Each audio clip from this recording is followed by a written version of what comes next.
Hello friends, இன்றைக்கி நம்ம வீடியோக்குள்ளே போகிறதுக்கு முன்னாடி பிகினர்ஸ்க்கான ஒரு சின்ன டிப்ஸ் பற்றி பார்க்கலாம். நீங்கள் இப்போ தான் தையல் கற்றுக்க ஆரம்பிக்கிறீங்க அப்படின்னா ஃபஸ்ட்டு நீங்கள் சுடிதார் ஸ்டிச் பண்ணி பழகிறது ரொம்ப ஈஸியாக இருக்கும். ஏன்னு கேட்டிங்கன்னா அதில் நேர் தையல் அதிகமாக இருக்கும். சரிங்களா, ரொம்ப லாங் தையல் ரொம்ப அதிகமாக இருக்கும். பட் ப்ளவுஸ் அப்படிங்கிறப்ப கொஞ்சம் ஷார்ட்டாக இருக்கும். அதனால் ஃபஸ்ட்டு சுடிதார் கற்றுக்கிட்டு நெக்ஸ்ட் நீங்கள் ப்ளவுஸ் கற்றுக்கலாம். இல்லை சுடிதார் நான் கற்றுக்கல, டைரெக்டாக ப்ளவுஸ் தான் கற்றுக்க போகிறேன் அப்படின்னு நீங்கள் நினச்சிங்கன்னா ஃபஸ்ட்டு நேர் கட்டிங் ப்ளவுஸ் கற்றுக்கோங்க. நேர் கட்டிங்கில் பார்த்தீங்கன்னா கிராஸ் வைஸில் அளவுகள் மார்க் பண்ணுறது கொஞ்சம் குறைவாக இருக்கும். ரெண்டாவது, உங்களுக்கு எக்ஸ்பேண்ட் ஆகாது. ஸ்ட்ரைட் கட் அப்படிங்கிறது அதிகம் எக்ஸ்பேண்ட் ஆகாது, அளவுகள் மாறாது. அதனால் ஃபஸ்ட்டு நேர் கட்டிங் ப்ளவுஸ் கற்றுக்கிட்டு அதுக்கப்புறமா கிராஸ் கட்டிங் ப்ளவுஸ் கற்றுக்கிறது நல்லது அப்படிங்கிறது என்னோட கருத்து. வாங்க இன்றைக்கி நம்ம வீடியோக்குள்ளே போகலாம். Hello friends, welcome to Radhika tailoring. நம்ம இன்றைக்கி சுடிதாரில் கேன்வாஸ் யூஸ் பண்ணாமல் எப்படி நெக்லைன் ஃபினிஷ் பண்ணணும் அப்படிங்கிறத பார்க்க போகிறோம். புதுசாக இப்போ தான் தையல் கற்றுக்க ஆரம்பிக்கிறாங்க, அவங்க சுடிதாரை அவங்களே ஸ்டிச் பண்ணி போடணும் அப்படின்னு நினைக்கிற பிகினர்ஸ்க்கு இந்த வீடியோ ரொம்ப ரொம்ப யூஸ்ஃபுல்லாக இருக்கும். ஏன்னா ரொம்ப சிம்பிளான மெத்தடில் நம்ம நெக்லைன் ஃபினிஷ் பண்ண போகிறோம். நெக்லைன் ஃபினிஷ் பண்ணிட்டோம் அப்படின்னாலே நம்மளுக்கு முக்கால்வாசி சுடிதார் நம்ம ஃபினிஷ் பண்ண மாதிரி தான். சரிங்களா, ஆக நெக்லைன் மட்டும் எப்படி ஃபினிஷ் பண்ணணும் அப்படிங்கிறத நம்ம கிளியராக பார்க்கலாம். வாங்க வீடியோக்குள்ளே போகலாம். பாருங்கள், ஃபஸ்ட்டு நம்ம அகலம், கழுத்து அகலம் 2.25 இன்ச் மார்க் பண்ணிக்கிறேன். உங்களுக்கு எவ்வளவு அகலம் தேவையோ அந்த அகலம் மார்க் பண்ணிக்கோங்க. பாருங்கள், 2 இடத்துல மார்க் பண்ணி இது மாதிரி லைன் போட்டாச்சு. நெக்ஸ்ட் பார்த்திங்கன்னா முன் கழுத்து உயரம் மார்க் பண்ணிக்கலாம். நான் 6 இன்ச் மார்க் பண்ணிக்கிறேன். சரியாக 6 இன்ச். சரிங்களா, மார்க் பண்ணிவிட்டு அந்த இடத்துக்கு இது மாதிரி லைன் போட்டுக்கலாம். இப்போது நெக் நம்ம ட்ரா பண்ணிக்கலாம். என்ன டிசைன்ஸ் வேணும்னாலும் நீங்கள் ட்ரா பண்ணிக்கலாம். நான் யூ நெக் ட்ரா பண்ணிக்கிறேன். பாருங்கள், இந்த மாதிரி யூ நெக் நான் ட்ரா பண்ணிக்கிறேன். இப்போ நம்ம ட்ரா பண்ண இடத்த கட் பண்ணி எடுக்க போகிறோம். சரிங்களா, மேல் பக்கம் இந்த 1/2 இன்ச்சை மட்டும் விட்டுட்டு மீதம் இருக்கிற கிளாத்தை கட் பண்ணி எடுத்துக்கலாம். பாருங்கள், இது போல் கட் பண்ணிக்கலாம்.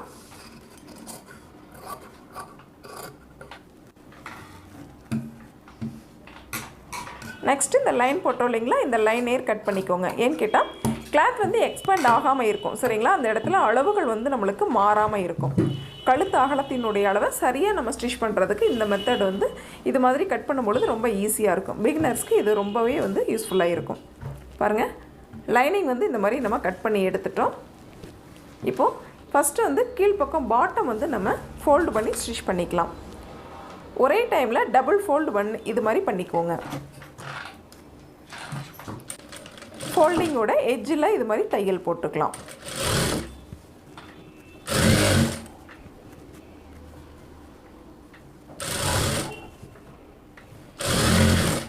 உள்பக்கமாக இது மாதிரி நம்ம தையல் போடுறோம்.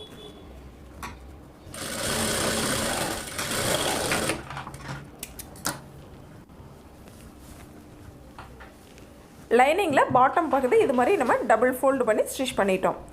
நெக்ஸ்ட்டு மெயின் கிளாத்தை எடுத்துக்கோங்க. டாப்பினுடைய மெயின் கிளாத் எடுத்துக்கோங்க. பாட்டமும் மேல் பக்கமும் கரெக்டாக செக் பண்ணிக்கோங்க. ஒரே டிசைன்ஸில் இருக்கிறதுனால நம்மளுக்கு கன்ஃபியூஸ் ஆகக்கூடாது. சரிங்களா, அதனால் மேல் பக்கம் நம்ம ஹேர்கட் கொடுத்துருக்குறோம் சென்டர், அதை வச்சு நம்ம மேல் பக்கம் எது, பாட்டம் கீழ்ப்பகுதி எது அப்படிங்கிறத நம்ம கரெக்டாக செக் பண்ணிக்கலாம். நெக்ஸ்ட்டு சென்டரில் இந்த மாதிரி ஒரு பின் போட்டுக்கோங்க. நழுகாமல் இருக்கும். சரிங்களா, லைனிங்கும் நம்ம மெயின் கிளாத்தும் நழுகாமல் இருக்கும். அதே போல் ஷோல்டர் பக்கத்துலேயும் பின் போட்டுக்கலாம். நம்ம கார்னரில் ஸ்டிச் பண்ணும் பொழுது நழுகாமல் இருக்கும். 2 சைட்லேயும் இதே போல் பின் போட்டுக்கலாம்.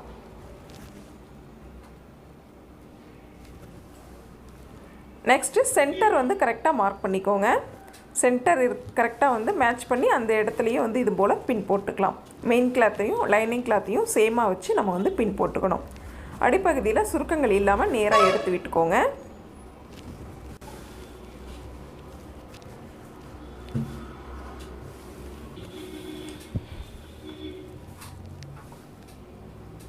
அதே போல் கீழ் சைடில் பாருங்கள், சரியாக சென்டர் இருக்கா அப்படிங்கிறத நம்ம செக் பண்ணிக்கணும். இந்த இடத்துல ஒரு பின் போட்டுக்கலாம்.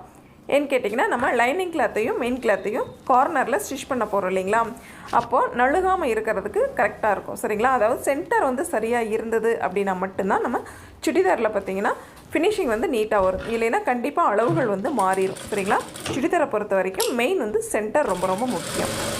பாருங்கள், நெக்லைன் நம்ம தையல் போட்டுக்கலாம். லைனிங்குடைய கார்னரில் தையல் போட்டுக்கோங்க.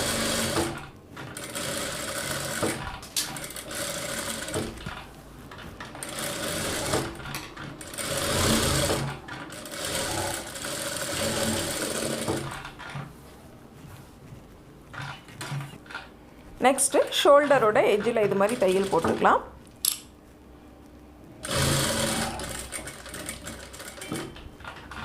நெக்ஸ்ட்டு ஆம்கோல் ரவுண்டு சைடு ஃபுல்லாகவே நம்ம வந்து கார்னர் ஃபுல்லாக தையல் போட்டுக்கலாம்.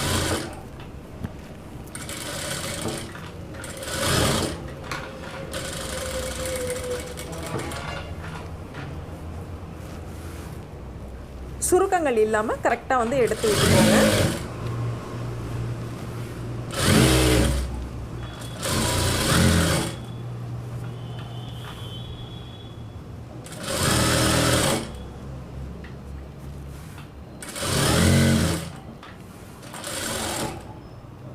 அதே போல் பாருங்கள், நம்ம பாட்டம் பகுதிக்கு மேல் பக்கமாக ஒரு 2.5 இன்ச் வந்து மேல் பக்கமாகவே நம்மளுக்கு லைனிங் வந்து கட் ஆயிரும். சரிங்களா? அதுக்கப்புறமா வந்து லைனை வந்து ஸ்ட்ரைட்டாக போட்டு விடுங்க. அப்போ தான் நம்ம பாட்டம் ஸ்டிச் பண்ணுறப்ப ஈஸியாக இருக்கும். நெக்ஸ்ட்டு சுருக்கங்கள் இல்லாமல் நேராக எடுத்து விட்டுட்டு அடுத்த சைட்லேயே நம்ம வந்து கார்னரில் தையல் போட்டுக்கலாம். லைனிங்குடைய கார்னர்லேயே தையல் போட்டுக்கோங்க. நம்ம சென்டர் பின் எடுத்துகிட்டு சுருக்கங்கள் இல்லாமல் எடுத்து விட்டுக்கலாம். மேல் டாப் எடுத்திங்களா அது வந்து சுருக்கங்கள் இல்லாமல் எடுத்து விட்டுக்கோங்க. ஏன்னா அடி சைடில் சுருக்கங்கள் இருந்தது அப்படின்னா நம்ம கவனிக்காமல் ஸ்டிச் பண்ணுவோம் இல்லைங்களா? ஆனால் லைட்டாக விரல்களில் இழுத்த மாதிரி வச்சு நம்ம ஸ்டிச் பண்ணணும்.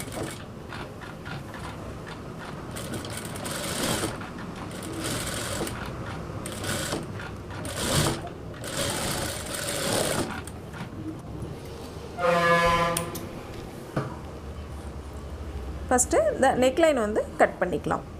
கரெக்டாக நம்ம தையல் போட்டதுக்கு ஒரு பாயிண்ட் உள்பக்கமாக வச்சு நம்ம கட் பண்ணிக்கலாம்.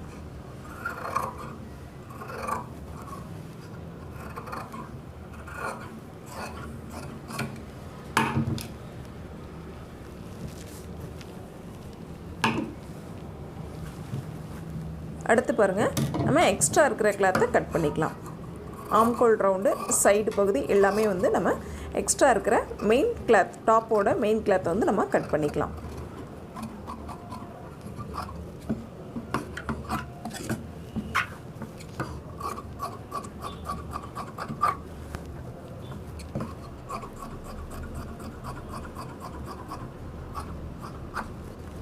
அதே போல் 2 சைட்லேயுமே நம்ம வந்து கட் பண்ணிக்கலாம்.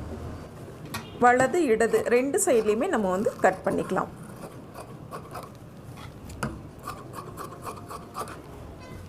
மெயின் கிளாத்தை கட் பண்ணி முடிச்சதுக்கப்புறம் நம்ம வந்து ஹேர்கட் இருக்கிற இடத்துல ஹேர்கட் வந்து கண்டிப்பாக கொடுத்துக்கோங்க.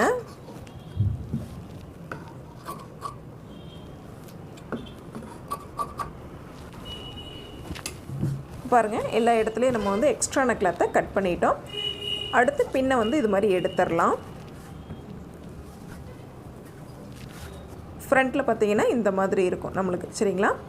இப்போ நம்ம நெக் லைன் வந்து ஃபினிஷ் பண்ணணும். சரிங்களா? நம்ம பேண்ட் கிளாத் என்னவோ அந்த கலர் எடுத்துட்டிங்க அப்படின்னா ரொம்ப பெஸ்ட்டாக இருக்கும். சரிங்களா? நம்ம வேறு கலர் ஆப்போசிட் கலர் வைக்கிறதுக்கு பதிலாக பேண்ட் கிளாத் வச்சிட்டோம் அப்படின்னா ஈஸியாக இருக்கும். பாருங்கள், 1.5 இன்ச் அகலத்தில் நான் வந்து எடுத்திருக்கேன் கிராஸ் பீஸ். சரிங்களா? ஃபுல்லாகவே வந்து கிராஸ் பீஸ் தான். ஏன்னா நெக் லைனுக்கு நம்மளுக்கு கிராஸ் பீஸ் தான் தேவைப்படும். ஸ்லீவ்க்கு அப்படின்னா நம்ம ஸ்ட்ரைட் பீஸ் வந்து எடுத்துக்கலாம். தேவையான லென்த்துக்கு நம்ம எடுத்துக்கிறோம். சரிங்களா? ஒன் சைடில் மட்டும் பார்த்திங்கன்னா ஒரு 1/4 இன்ச் அகலத்தில் இது மாதிரி ஃபோல்டு பண்ணி நம்ம ஸ்டிச் பண்ணுறோம். ஒன் சைடு மட்டும் இது மாதிரி ஸ்டிச் பண்ணிக்கலாம்.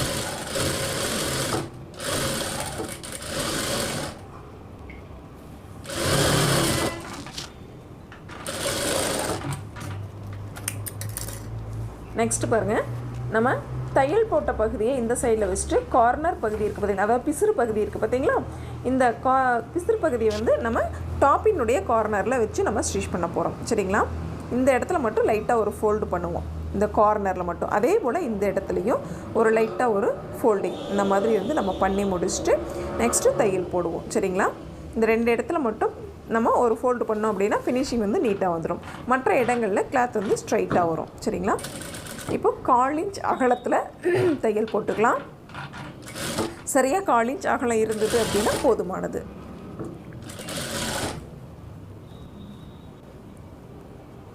இந்த கார்னரில் மட்டும் லைட்டாக அந்த மாதிரி ஒரு ஃபோல்டு பண்ணிக்கோங்க. இந்த ஃபோல்டு பண்ணுறனால நம்மளுக்கு சுருக்கங்கள் இல்லாமல் ஃபினிஷிங் பார்க்குறதுக்கு ரொம்பவே வந்து நீட்டாக இருக்கும்.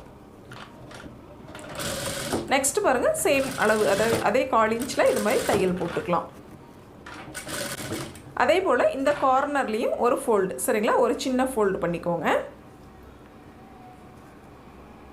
பாருங்கள், இந்த மாதிரி கிராஸ் வைஸில், சரிங்களா, கொஞ்சம் தூரம் அப்படி எடுக்கிறோம், லைட்டாக அந்த மாதிரி ப்ரெஸ் பண்ணுறோம், அப்படியே வந்து நம்ம நேர் பண்ணிவிட்டு தையல் போட்டுக்கலாம். இது மாதிரி கிளாத்தை நேர் பண்ணிவிட்டு தையல் போட்டுக்கோங்க.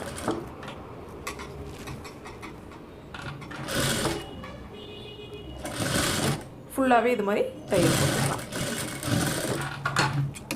எக்ஸ்ட்ரா நத்துற பீஸை கட் பண்ணிடுங்க. இப்போ இந்த மாதிரி நம்மளுக்கு வந்து கிராஸ் பீஸ் வந்து ஜாயின் பண்ணியிருக்கோம், சரிங்களா. உள்பக்கம் பார்த்தீங்க அப்படின்னா இந்த மாதிரி இருக்கும்.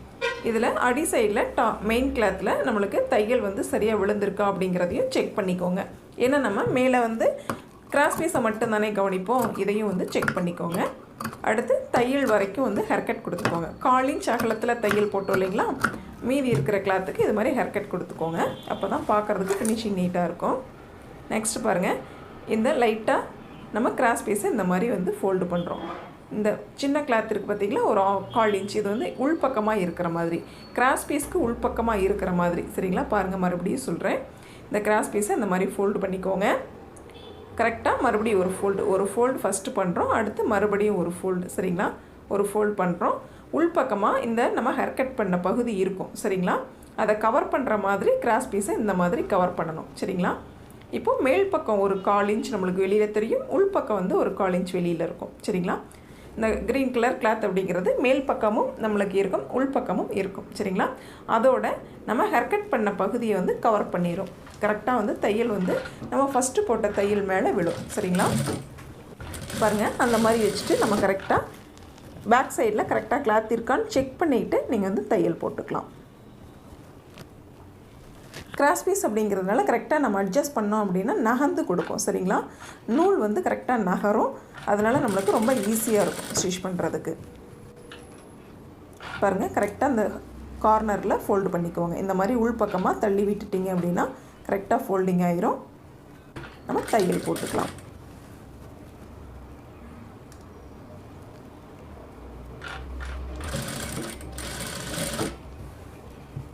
இப்போ பார்த்திங்கன்னா நான் மெயின் கிளாத்லேயே வந்து தையல் போட்டுட்ருக்கேன், சரிங்களா. கிராஸ் பீஸ் மேலே தையல் விழலை, மெயின் கிளாத்தில் தான் தையல் வந்து நான் போட்டுட்ருக்கேன். ஆக ஆரஞ்சு கலர் த்ரெட்டு தான் வந்து யூஸ் பண்ணியிருக்கேன்.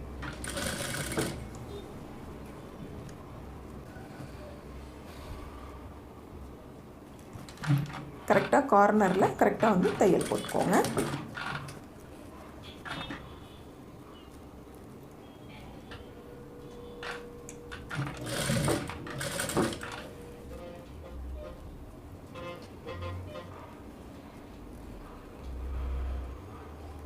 இது மாதிரி ஃபுல்லாகவே நம்ம வந்து தையல் போட்டுக்கலாம்.